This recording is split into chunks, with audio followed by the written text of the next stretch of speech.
There I was, standing, looking through the door onto the stage. I was up next for the grand finale. I had my black shoes, my slacks, my belt, my red, white, and blue striped shirt, my red, white, and blue starred top hat. I had my cane, and I was ready. And they came over and clipped on the microphone, onto my lapels, stamped it onto my belt, and I walked out on stage for the grand finale of my 8th grade talent show. Now what happened next was kind of interesting. I looked over at the pianist and she started to play.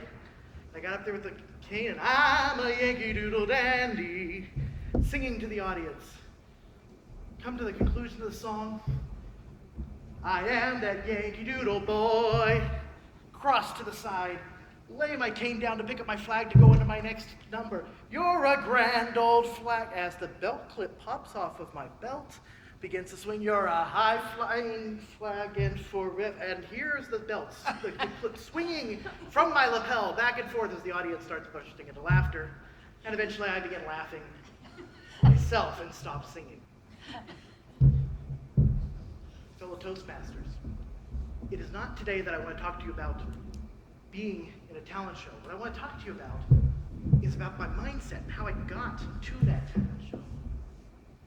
You see, I really, really, really love this country. This country, the United States of America, is very unique. Going all the way back to its founding, we are unlike any other country in the world. If you compare us to, say, Europe, you see English. They've been English for thousands of years, even though, the names have changed, the government's changed. You look at French. We had the French Revolution. Well, they were French before the Revolution. They were still French after the Revolution. But here in the United States, we came from all different backgrounds to form a new country. And back on that day, when they signed the Declaration of Independence, they thought of something bigger, something bolder. We hold these truths to be self-evident, that all men are created equal, that they are endowed by their creators with certain unalienable rights, and among these are life, liberty, and the pursuit of happiness. Now, we've all heard that, and you might get tongue-tied saying it over and over again. But let's look at that for a minute. Endowed by a creator with certain inalienable rights. Equality. Now, this is a new concept. Before, we had governments that had classes, whether you were the royalty or the peasants. Depending upon where you were, you had rights. Maybe. You were what had the rights that the government allowed you to have. But now we're saying we're equal. And that you have rights regardless of what you think of as a creator, whether it be God or your parents or nature. Here we have rights because we exist as humans on this planet. Not because the government gives them to us, but because we are who we are. Brand new concept. You have the right to live life, the right to pursue what you want, happiness, liberty, to do what you think you should do, not what the government is telling you to do. We carried this through for years later when we saw the Constitution. We, the people of the United States of America, us. And then what do we do with that? What do we do with that today? They asked Benjamin Franklin, what kind of government did you give this? Well, a republic, madam, if you could keep it, is what he replied. But what are we doing to keep it today? Are we fighting? We talk about veterans fighting to keep our rights, but what are we doing individually? Do you even vote? This drives me crazy. You see, 10%, about, give or take, depending upon the election, go out and vote, cast your vote. We have this great ability in this country to decide our own destiny, and we don't choose it. Why? Why don't we take that simple action? Why don't you take that simple action if you don't vote? I've heard a lot of reasons. Well, I don't like who my choices are. Really? Who cares about the presidency? There's city council.